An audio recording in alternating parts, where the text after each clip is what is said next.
and welcome to another episode of Well-Adjusted Mama. I'm your host, Dr. Laura Brayton, and today's guest is Jeff Chilton speaking on the healing benefits of mushrooms. Jeff was raised in the Pacific Northwest, studied ethnomycology at the University of Washington in the late 60s, and he started working on a commercial mushroom farm in Olympia, Washington in 1973. During the next 10 years, he became the production manager responsible for the cultivation of over 2 million pounds of mushrooms per year, and was also involved in the research and development of shiitake, oyster, and enoki mushrooms, which resulted in the earliest U.S. fresh shiitake sales in 1978. In the late 70s, he was the founder of Mycomedia, which held 4 mushroom conferences in the Pacific Northwest. These educational conferences brought together educators and experts in mushroom identification, ethnomycology, and mushroom cultivation. During this period, Jeff co-authored the highly acclaimed book, The Mushroom Cultivator, which was published in 1983. In the 1980s, he operated a mushroom spawn business, and in 1989, he started Namex, a business that introduced medicinal mushrooms to the U.S. nutritional supplement industry. He traveled extensively in China during the 90s, attending conferences and visiting research facilities and mushroom farms. And in 1997, he organized the first organic mushroom production seminar in China. Jeff's company, Namex, was the first to offer a complete line of certified organic mushroom extracts to the U.S. nutritional supplement industry.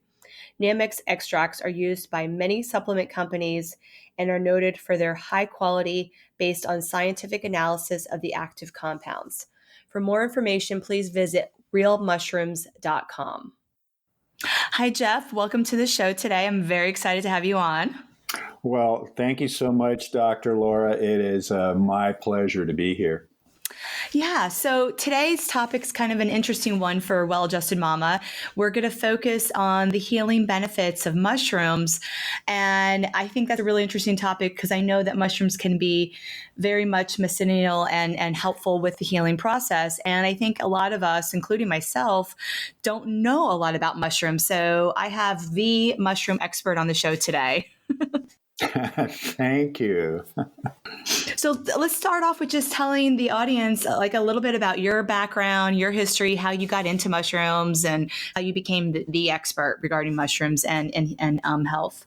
Sure. Well, I was born and raised in Washington State, grew up in Seattle. That is a part of the United States that is very green. It's the evergreen state.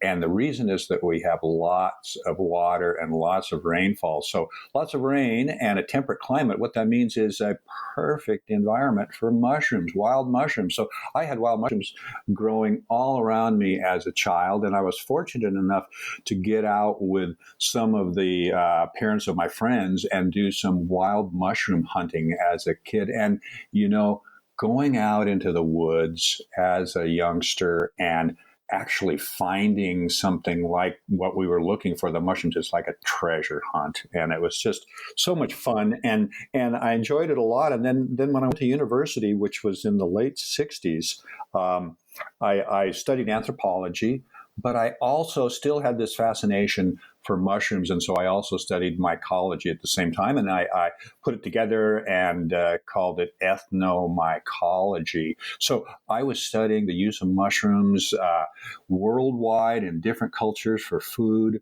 for medicine, and for shamanic purposes. And I just loved the subject so much. And I was just like read everything I could get on it. And then when I graduated university, well, there are not a lot of jobs for anthropologists. So I went to my mycology professor and I said, hey, you know, I'd really love to learn how to grow mushrooms. And what do you think? And he said, hey, there's a mushroom farm that's 60 minutes away from Seattle. Why don't you go down there and talk to the owner? I know him, he said, and apply for a job. I did. And that was in 1973. I got a job there. I ended up staying at that mushroom farm for 10 years.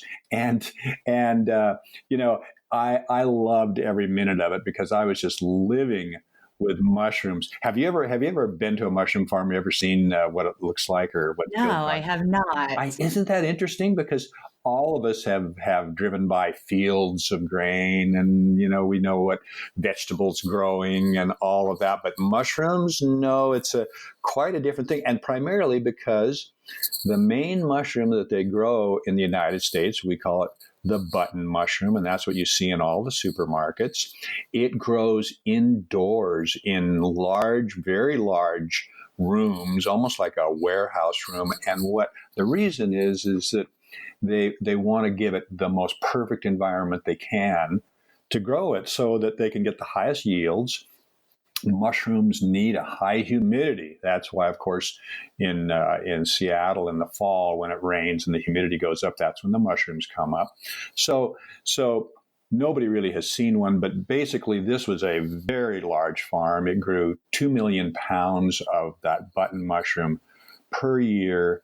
And also we had a Japanese scientist there who was growing, and he was our research director. He was growing shiitake mushrooms, oyster mushrooms, and another mushroom called the enoki mushroom. So I was also learning about how to grow these other mushrooms. So, I mean, I was just in heaven at this place. And again, I was there for 10 years learning. I ultimately became a production manager and was just totally absorbed and literally living with mushrooms for those 10 years.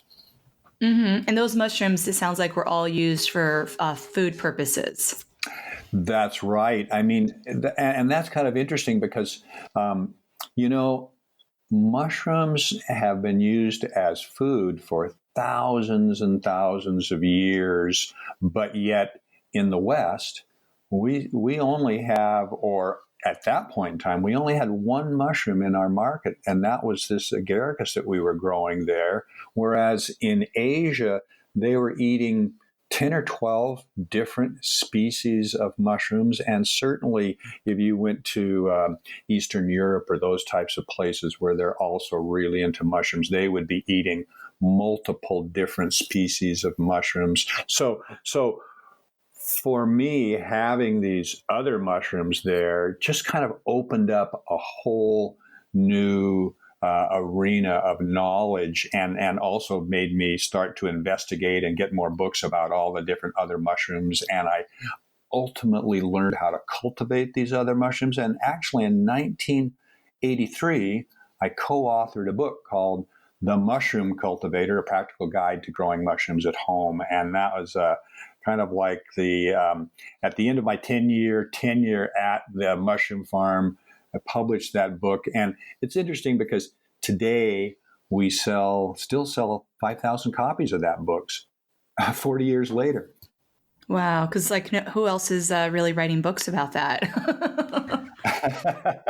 Well, you might be surprised, but the thing is that as a food, and this is what's sort of very interesting to me, because back in the 70s, classical nutritionists, they looked at mushrooms and they said, mushrooms are flavorful. They're great as a garnish or as something, but they really have no nutritional value. Well, why did they say that? They said that because mushrooms are low in calories. So any food that didn't have calories in it to a classical nutritionist back then was like kind of a non-food. But the fact is that mushrooms have a wonderful nutritional profile. And to start off, each mushroom is different in its profile. It's not like, okay, every carrot that's being grown, species of carrot's going to be, which is primarily going to be the same, but it's like, no, every species of mushrooms will have a different nutritional profile. But in general, a mushroom will have between 20 and 40% protein. It'll have between 40 and 60% carbohydrate. It will have a low amount of fat, probably about 7%, and it would be good fats, linoleic acids. But one of the things about mushrooms is they're very high in fiber. So a lot of that carbohydrate is very, very positive for us because mushrooms do not produce starch. Starch comes from plants. Mushrooms, believe it or not, mushrooms, as their storage carbohydrate, produce glycogen like we do.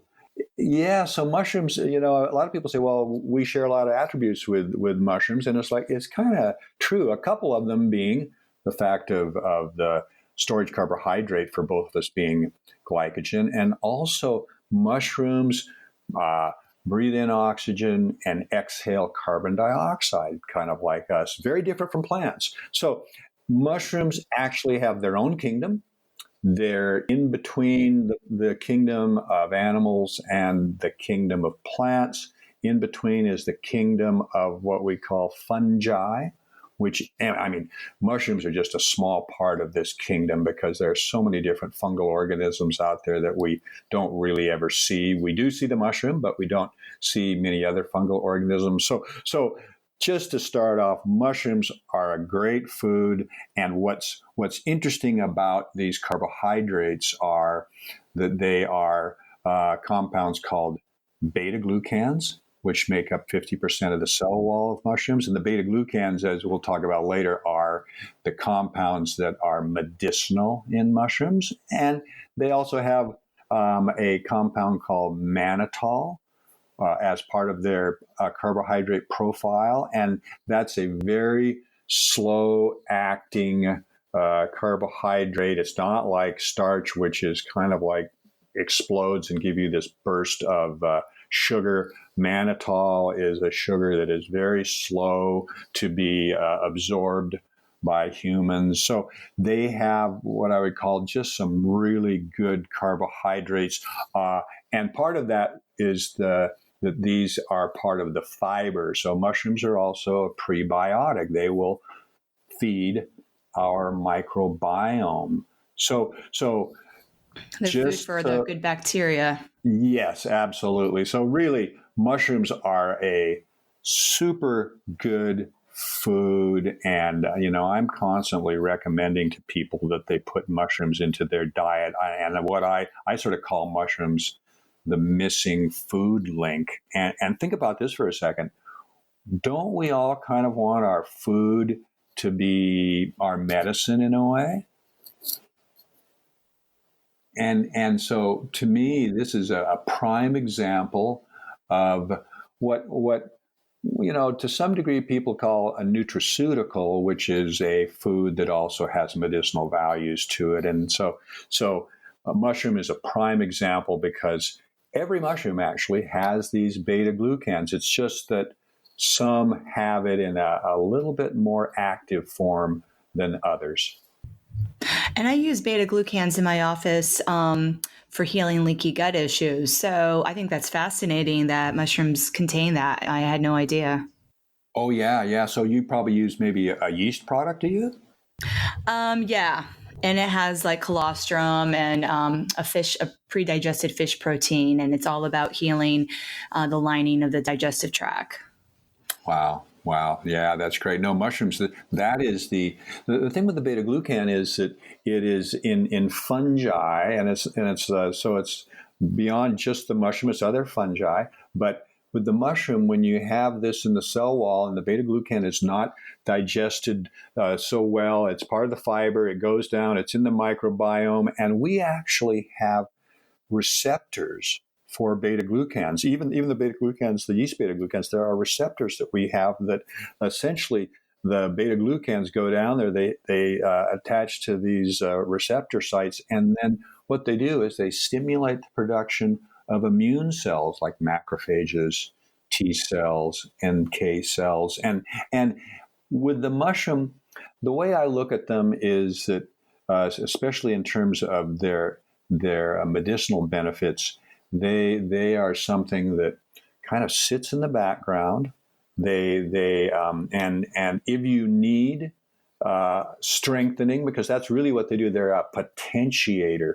So they're going to essentially potentiate and strengthen our immunity. So if you need that, they're there to give you that boost. The mushrooms are not going to be something like medicinal mushrooms are not something that you'll take and go, oh, tomorrow, the next day you go, oh, my cold's gone, or the flu's over, or something like that. That's not really how they work. I look at them as key to prevention. And that gets back to putting them into your diet, having them as part of the diet, as a healthful part of your diet, and they will be there to assist you. I use them preventively for immune support in my practice as well. So we have a liquid tincture form that's great. That's has a berry flavor to help with the mushroom taste. And I have, Sure. moms just squirt that in their kids' mouth during the fall winter season that are going to daycare, preschool, and it just helps keep them healthy. And I think, to your point, how is it working on an immune way? It's because it's impacting the digestive tract, right? And that's where we know 80% of the immune system lies. So if you're strengthening your digestive tract through the gut associated lymphoid tissue, then you're going to have a stronger immune system and have be less have with exposure, let's say at school, there's less symptoms that come from that, less sickness. Sure, sure. And you know what? I in a way too, the way I like to look at these things, and mushrooms are, there's a term out there that's sometimes used for certain types of plants and mushrooms, which is called an adaptogen. And it's an interesting concept, because what an adaptogen normally does is it's there to keep us in balance. It's helping us into a homeostasis. It's producing even these adaptogens are sometimes called harmony herbs. But that to me gets right back to the fact of, okay, this is something that we are consuming often just in a regular way as part of our normal diet, and they're working for us all the time. That doesn't mean that we're not going to get sick. I mean, we're all going to get sick at times. But illness to me is basically a process in a lot of ways of getting out of balance. And there may be something that we're doing, there may be something in our diet, but the fact is that how when we're healthy, we don't think about our health at all. But if we're we take sick, it for granted.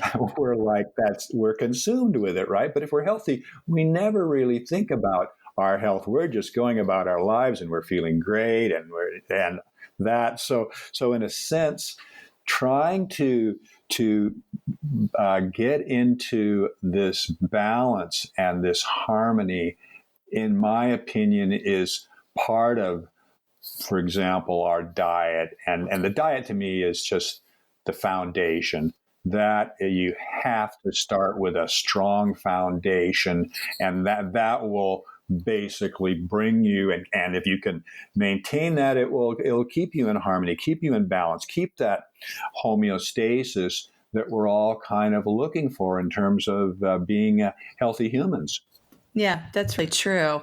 So a lot of the women listening, are pregnant or also new moms. So do you have any maybe recommendations of how to incorporate mushrooms more into their diet, and also like when to introduce that to children?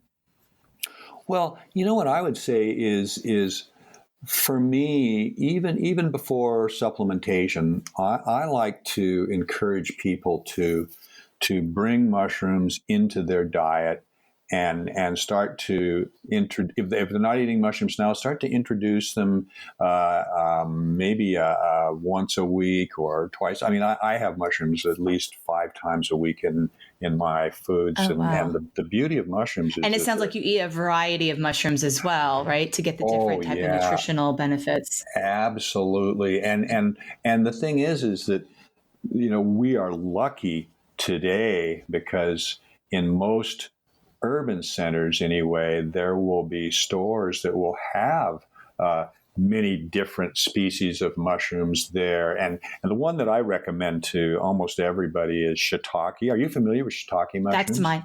That's my favorite mushroom, and I use it with all like my Asian style cooking. I just love bringing it in.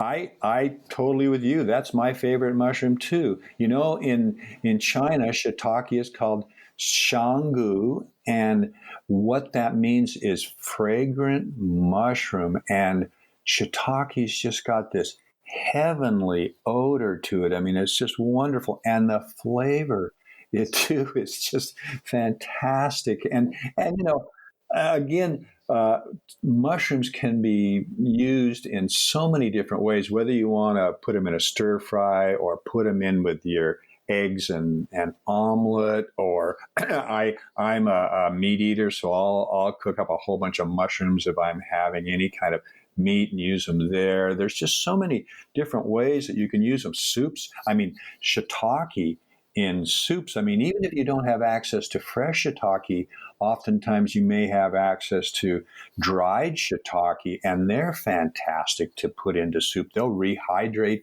and they'll provide a lot of flavor to that soup. So there's just so many ways to use them. So I'm always telling people, I'm just saying, look, first thing you need to do is just start to eat mushrooms and make them a part of your diet. And I even know somebody who is deep into diets now and has a food pyramid, and they've actually put mushrooms into that food pyramid. And I just thought, yes, why not? Why are they left out? Mm-hmm. Yeah, that's a really interesting point. And, the food pyramid from, the 50s and 60s is completely outdated. So, Yes. I wouldn't even Yes. look at that one at all. But yeah, I love that there's a new food pyramid with mushrooms, and it doesn't have grains as our foundation, right? Right. So you're basically in your dietary plan. Grains are not something that you're promoting at all. Rarely, yeah. It would be certain grains, like maybe a quinoa, and it would be, certainly sparse, not like the majority of the diet. Right. Yes. Yeah. Yes. I understand. I have to admit, I still love bread. I can't leave my bread behind, but I no longer have a carbohydrate or a grain or even a potato or anything for dinner anymore. I'm just sort of meat and potatoes for dinner. And so I've kind of eliminated a lot of those starchy carbohydrates from my diet. And of course, I'm a little bit older now, so I don't have the ability to burn them off anyway. And so, I have to stay active just to, stay fit and not put on weight or anything like that. So eliminating them was fairly easy. Although, my bread, I love bread so much. It depends on how well you can digest it, right? I know a lot of people I see have gluten sensitivities, and they just create so much inflammation in their body. Yes. But we're not talking about gluten right Yes. now. So let's No. And yeah. I'm kind of one of those people who is like, yeah, I can eat almost anything. All right. Well, that's awesome. So we kind of left off the story at, 1983. You wrote your book and you finished your tenure at the mushroom farm. So what came next for you after that? Well, during that period when I was at the mushroom farm, again, I was soaking up everything that I could get my hands on in terms of mushrooms and mushroom growing. My mycological study just kind of deepened. And one of the things I discovered was that mushrooms were actually utilized in Asia in traditional Chinese medicine, like a lot of other herbs. And I just thought, wow, that is really interesting. And I picked up on that a bit in university, but as I got deeper, I just found more and more information on that. So in 1989, I started a business. It's called Namex, and my business is the manufacture of mushrooms into extract powders for medicinal purposes. So my company is called Namex, and it actually means North American Medicinal Mushroom Extracts. So that's what I got into in 1989. And during the 1990s, and how I started in that is in 1989, I went to a mushroom conference in China, and I discovered that China was just an amazing place in terms of the history of mushroom cultivation. They had probably they had hundreds of mushroom scientists. They had close to a dozen different mushroom research stations. There were tens of thousands of small mushroom growers. And just as an example, in the United States, we have one department in one university, which is Penn State University, that actually deals with mushroom cultivation. In China, they've got like a dozen different research institutes with hundreds of scientists. And so all through the 90s, I traveled around China. I went to multiple different conferences. I went to processors. I went to growers. I just completely looked at the whole industry there. And here's what's really interesting, Laura, is that if I'm growing mushrooms in the United States, and I take those to the marketplace, and it's a fresh mushroom. I take it into the market, and let's just say, for example, I get $5 a pound for my fresh mushrooms. Well, fine. I can do that, and it's a good business, and there's lots of mushrooms being produced in the United States and sold as fresh. But supplements are actually sold as a dry powder. I mean, some are turned into liquid extracts, but it's all started as a dry powder. Well, mushrooms, like a lot of vegetables, are 90% water. So the minute you dry out that pound, which is worth $5, now that dry pound, you have to get $50 for it to get an equivalent price.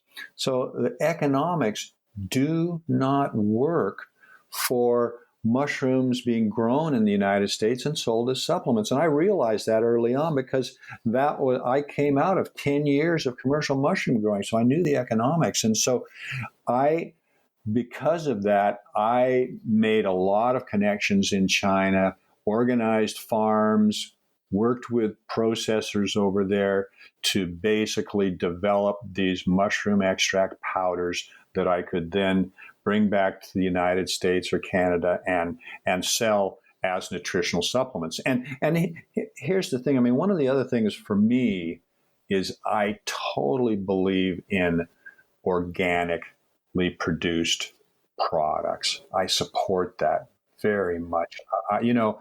Let's face it, we all consume way too many chemicals, many of which we don't even know we're consuming. Some we do, but a lot of them we don't. So for me, realizing this and knowing that I want to sell certified organic products, and my company's been certified actually since 1992.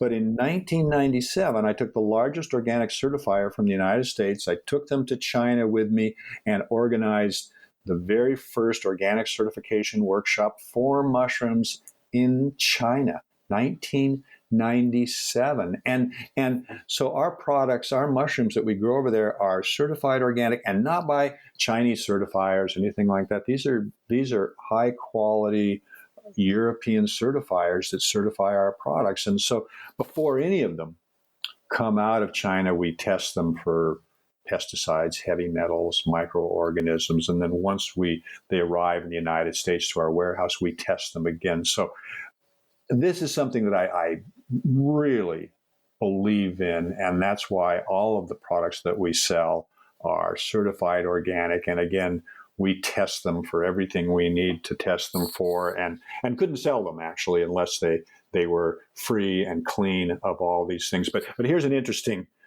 point. China today, Laura, produces over 85% of the world's mushrooms. I know, isn't that amazing? Over 80, and there are, I mean, the number of mushrooms that are being grown and consumed in the world is phenomenal. But anyway, over 85% of the world's mushrooms, and so basically any mushroom supplement that says grown in the USA, it will not actually be a mushroom, and that's something that we can talk about as we go forward. But that's kind of the interesting thing, and that's why We produce all of our mushrooms in China, and small farmers. It's amazing. Tens of thousands of small farmers, and they actually, and here's the interesting thing about mushrooms.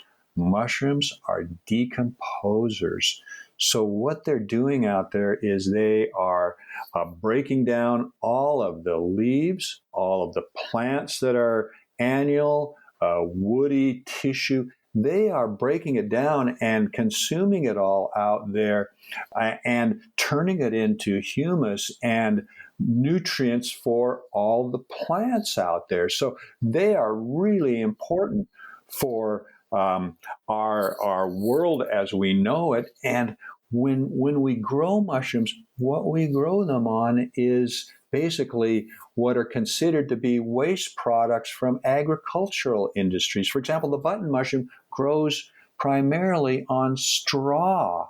And a lot of the mushrooms, the medicinal mushrooms, grow on wood, so we grow a lot of those on sawdust. So we're using basically materials that are considered to be waste products to grow the mushroom. And what's so cool is after the mushroom is grown, whether it be on the sawdust or a straw-based compost, after the mushroom grows and that particular crop is finished, that raw material now goes back to a farm and turned into the land.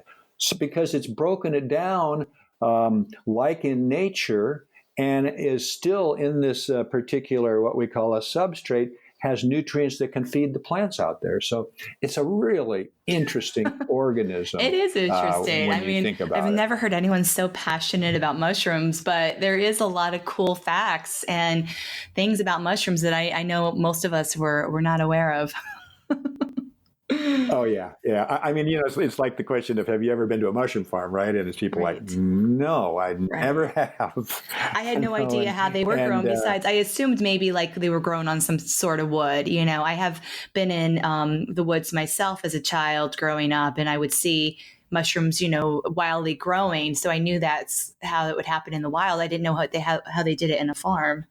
Yeah, well, and one of the things that I want to explain to you too is that how we'll look at a plant and let's say even an herbal plant or something that's used as an herb, and what do we have? We have a root, we have a leaf, we have the fruit of the plant, we have the flower of the plant.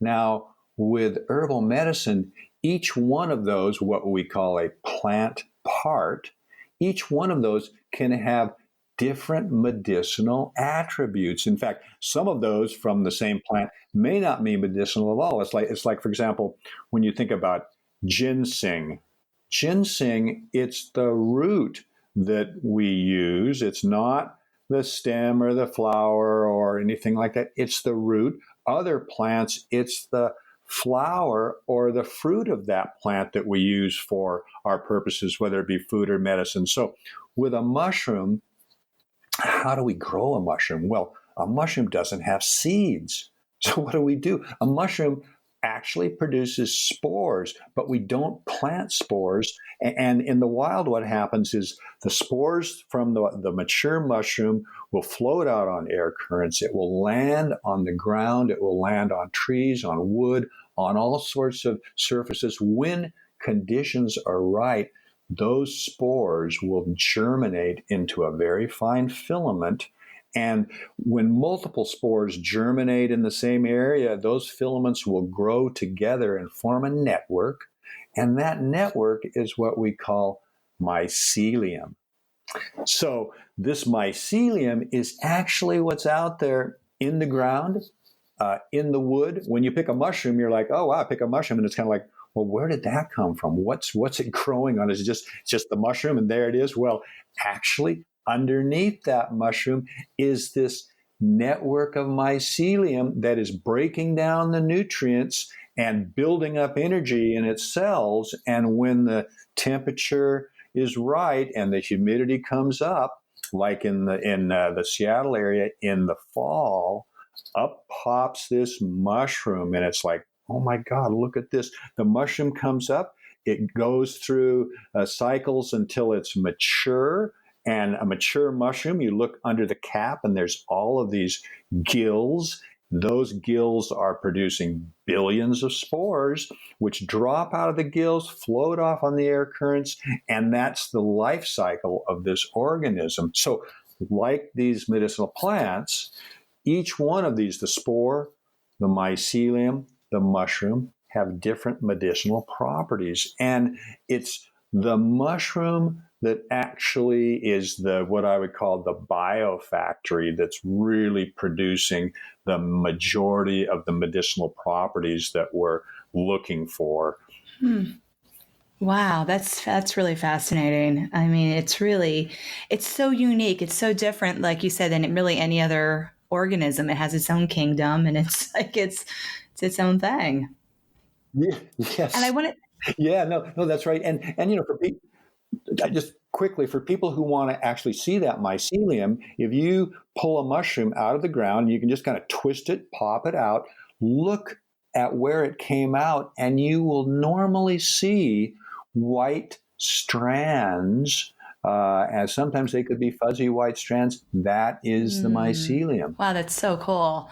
So I wanted to go back to the point you made about the first organic mushroom farm in China, and that's where the mushrooms for your company are all grown. I'm a huge advocate for organic as well, and I know like with EWG, they say like there's certain fruits and vegetables that if on a budget you could buy non-organic that have like thick peels and stuff like that, but foods like mushroom, there's nothing to peel, so you could see why the pesticides would just sink right into the actual mushroom, and there's no way to wash that off, and it would be quite toxic to consume a non-organic mushroom.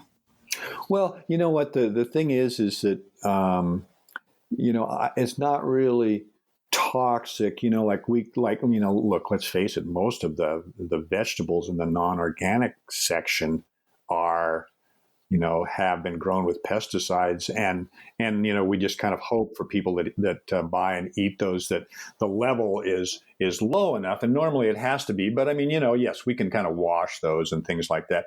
With a Wash mushroom, them or peel the orange. Yeah. yes, that's right, but with a mushroom, and I'll say this about the mushroom industry in the United States, the button mushroom industry, which I was a part in. Oh my God, you cannot believe the amount of chemicals that we put on those mushroom crops back in the 70s. There was actually a complete plan from start to finish. At this stage, you add this chemical. At this stage, you spray this chemical. At this stage, you put this dust on. And at this stage, if you have an infestation of flies, you go in there and you smoke them out with this pesticide. It was horrible.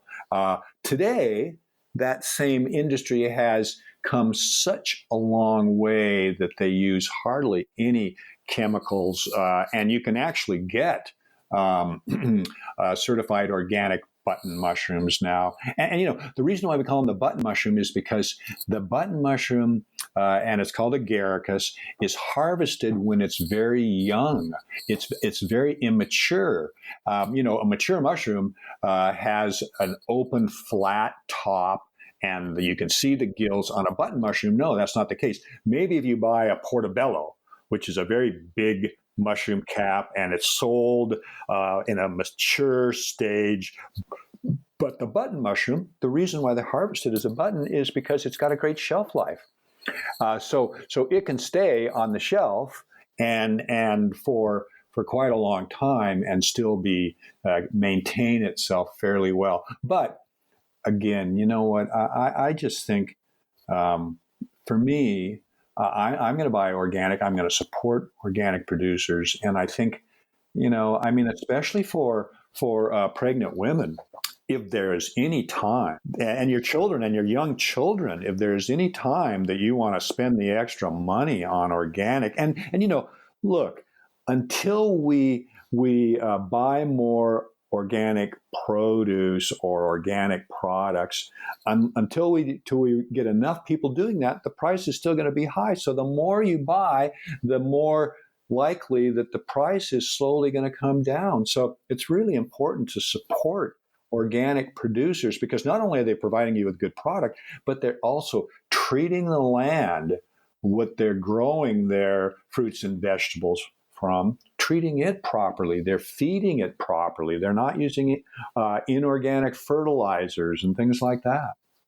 That is so true. This is not just about our own health, but it's the ecosystem, it's the ecology of our environment, and how we don't want those chemicals getting into our soil and our water. Just, the whole thing that goes into inorganic farming. Yeah, I just read a big article about what they were calling dead zones in the oceans and lakes. And they're talking about Lake Erie, and Lake Erie, how now it has got long periods where there's just tremendous algae blooms on Lake Erie.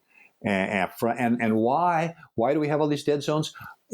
They were talking about the fact that all of those fertilizers and chemicals, and fertilizers in particular, from all the agricultural production, which just goes right into the groundwater, right into our waterways, lakes, rivers, and creates this environment where we've got a dead zone, killing a lot of, in fact, I was talking about all the fish kills that happen, and then all the algae blooms, and you just look at all that, and you just think, tremendous waste, and also just mistreating the earth. Yeah, definitely. So,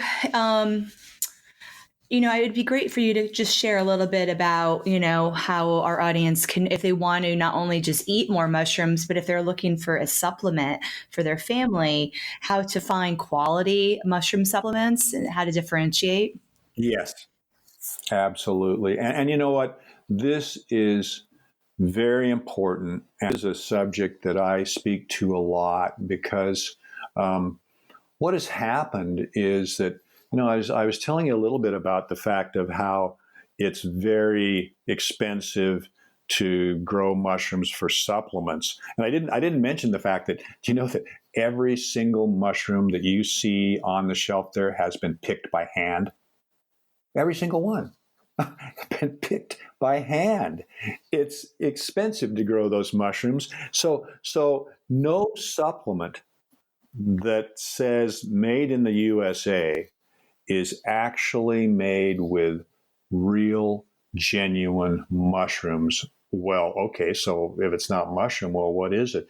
What happens is that mycelium stage, you can actually, and for example, when we grow mushrooms, what do we use as seed? We use actually live mycelium as seed to grow mushrooms, but we can't just somehow grow out all of that white strandy mycelium and mix it in. No, we put it onto a carrier material, and one of the common carriers that has been used for making what we call mushroom spawn, which is what we call the seed to grow mushrooms, is sterilized grain.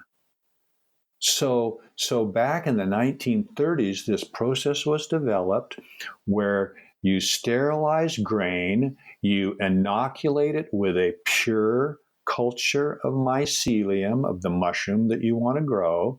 That mycelium in the laboratory will grow out on that grain. It will coat every single kernel of those grains, because, in a gallon jar, for example, you're going to have thousands of grains. And so when that grain is coated with mycelium, well, then you take the grain back to your farm, you buy it from the producer, you take it to your farm, you break it up.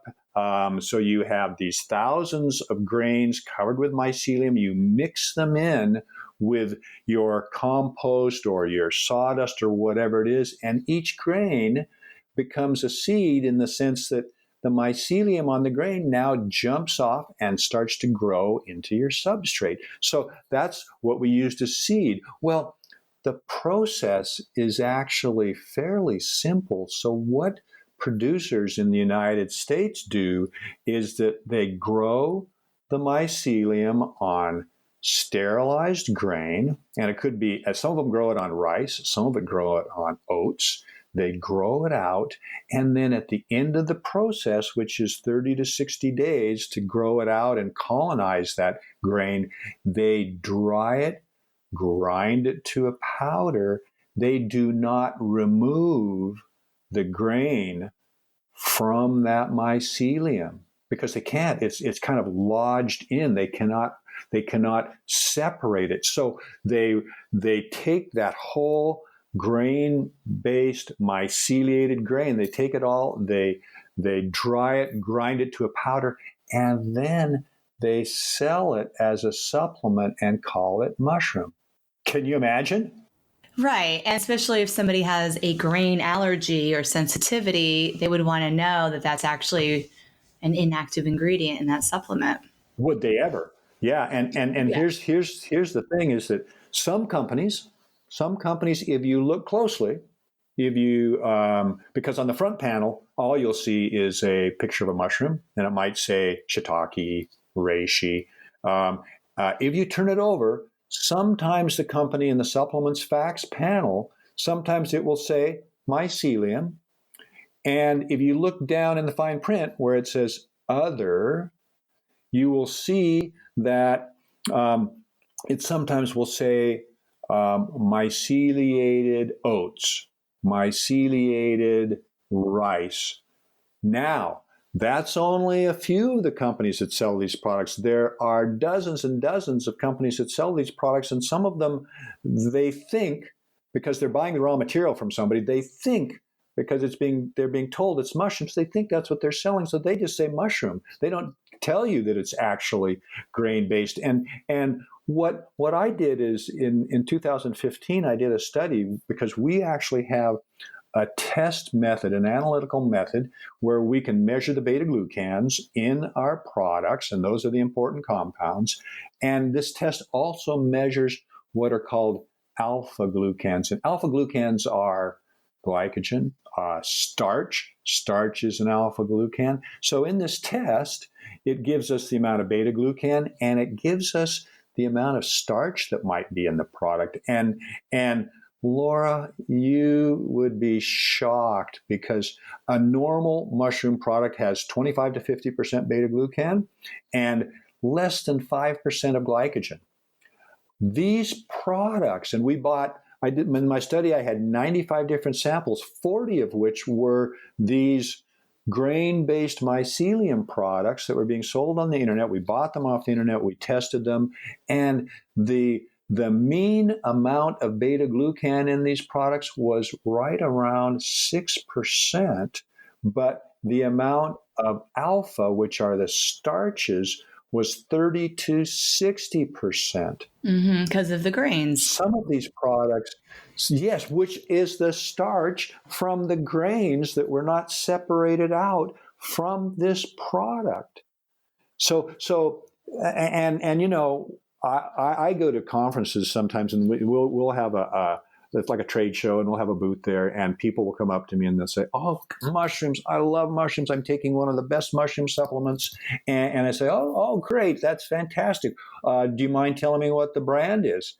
They tell me the brand, and I have to go, "Oh, geez, I hate to tell you this, but you're taking mostly grain starch." And sometimes I'm at a conference that's called Paleo FX, and people on a paleo diet, they do not eat grains. Oh, you should see their face when I tell them that the mushroom, so-called mushroom product, is mostly grain starch. Yeah, that's crazy. I had no idea.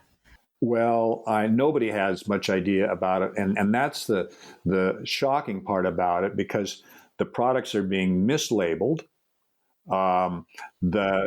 It's not a mushroom. There's very little actual fungal matter in there. I mean, people say, "Oh, well, mycelium's great."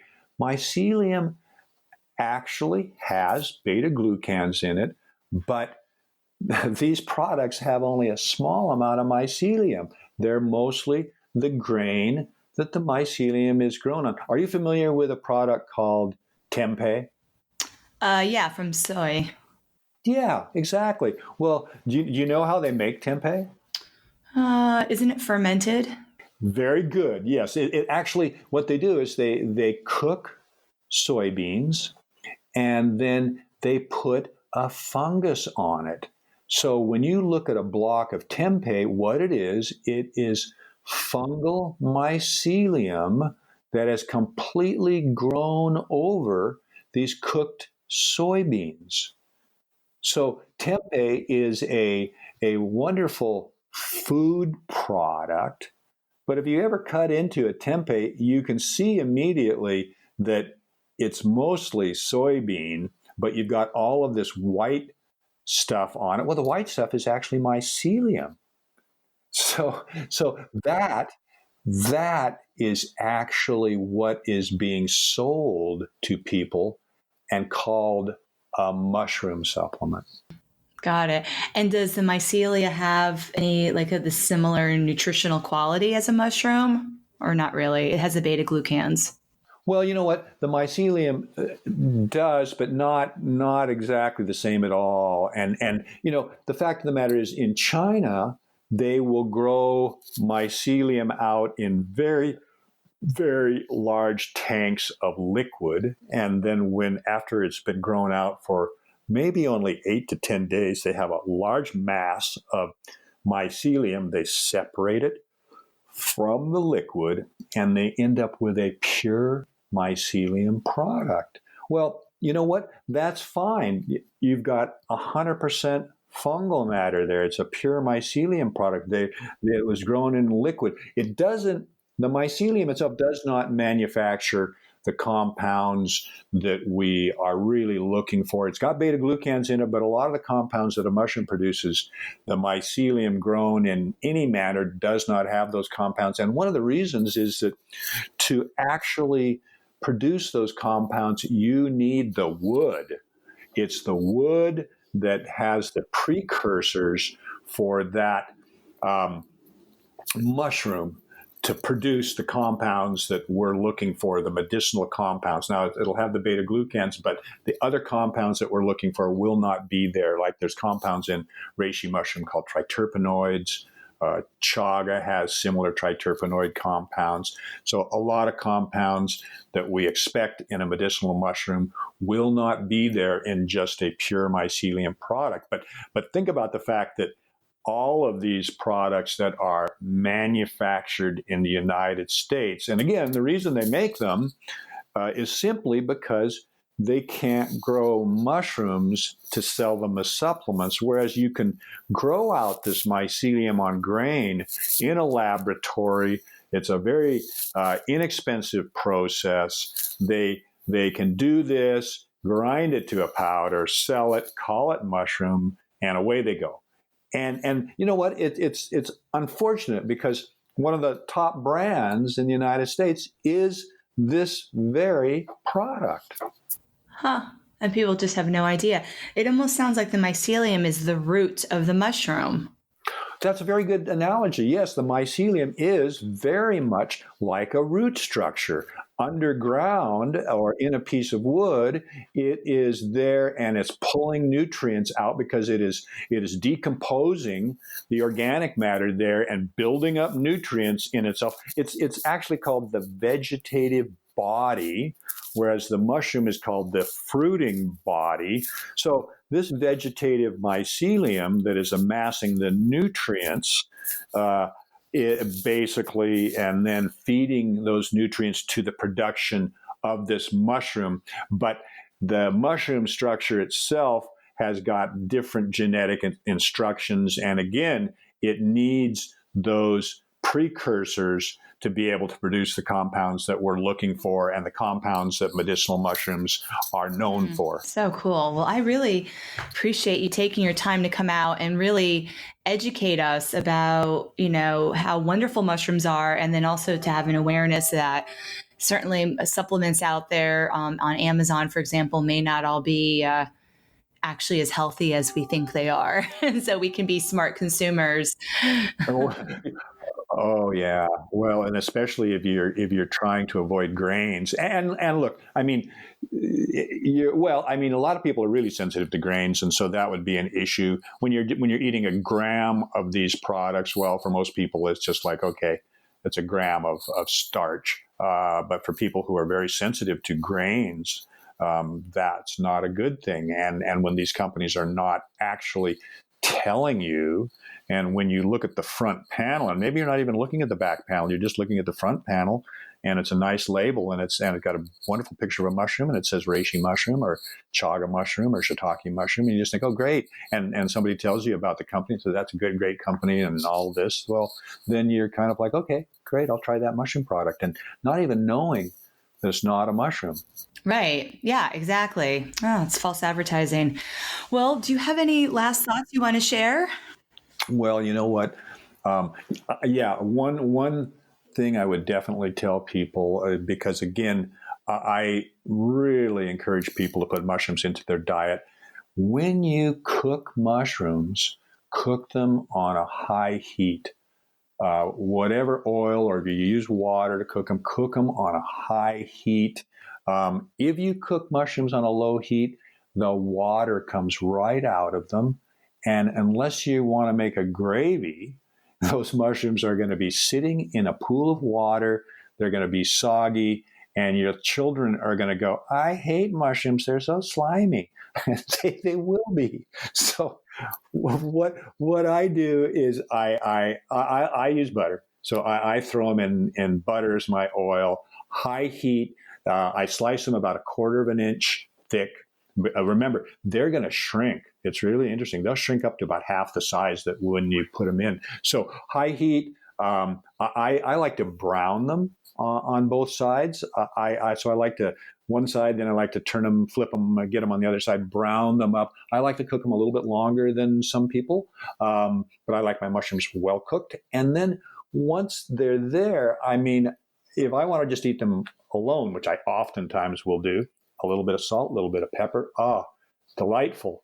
Or, if you're going to cook them in a wok or anything like that, cook them on a high heat. I mean, you see a lot of people doing wok type of frying and cooking. You see the way the hot pan that they use when they're cooking in a wok or something. Well, with mushrooms, be sure that you cook them on a high heat, and that's really a key to the flavor and also a key to the texture. And they will not come out slimy, and you can probably introduce them to your kids and they'll probably go, that tastes kind of good. Yes, which is what we want to hear out of our children's mouth. We do. Yes, exactly. I mean, you can't imagine how many times I've heard people recount to me, oh, yeah, my kids don't like mushrooms. They just say they're slimy. And I'm like, yeah, I've heard it before. You're not cooking them properly. Yeah. Well, now we all know. That was a really great tip to end with. So once again, thank you so much for your time. Hey, it's been a pleasure. I really appreciate you having me on. I mean, I really feel, again, like mushrooms are a missing link, and I do my best to educate people about mushrooms as being just a fabulous food, and definitely, put mushrooms into your diet. They'll definitely, and in fact, a lot of populations, they've done studies that show that populations that eat more mushrooms than, let's say, the control group, they live longer. So think about that. It's a superfood. Wonderful. Thank you. It's a superfood. Well, I hope you learned a lot from today's episode about how to eat healthier using mushrooms, and also how mushrooms can be really beneficial from a supplement perspective.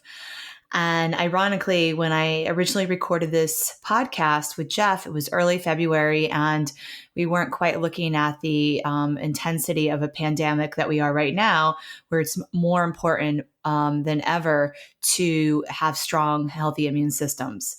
So I reached back out to Jeff, and he was so gracious enough to offer an exclusive offer to the listeners of Well Adjusted Mama, that you can go to the website realmushrooms.com, where his product is sold in retail. And you can get 15% off your order with a code Well Adjusted. So I'm very grateful to Jeff for that offer. And I actually ordered some of the products there myself to help with vitality and immune support. And we know how high quality Jeff's product is, so it's a no-brainer to support that company. realmushrooms.com, and hoping that you're staying healthy and safe.